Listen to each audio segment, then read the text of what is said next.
আমি এই ধরনের ভিডিও আগে কখনো শুনি নাই বা আগে কখনো দেখি নাই। তো ভিডিওটা আপনারা দেখতে থাকুন, তাহলে বুঝতে পারবেন ভিডিওতে কি কি বলতে আছে। পুঁজি হলো সততা, ন্যায় ইনসাফ জনতা। দেবীর দ্বারে 39 বক্স খেজুর আসছে সরকার থেকে রোজাকে কেন্দ্র করে। এখন 39 বক্স, প্রত্যেক বক্সে আছে 8 কেজি কইরা। এখন গুণ দেন কত কেজি আসবে? 312 কেজি। 15টা ইউনিয়নে আবার ভাগ করেন কত কেজি করে আসে মাদ্রাসাগুলোতে। হাসনাত আব্দুল্লাহ কইলো 3 কেজি করে বলে পড়তে পারে। আচ্ছা, এখন আপনি বলেন আপনার বয়স কত? আমার বয়স তো 28 বছর ভাই।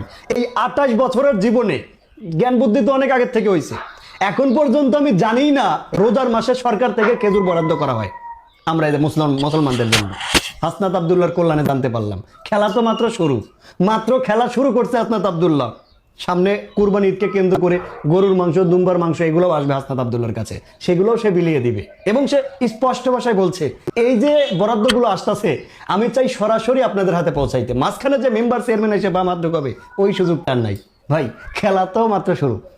দেবিদ্বারবাসী, হিংসা হয়, প্রচন্ড হিংসা হয় আপনাদেরকে।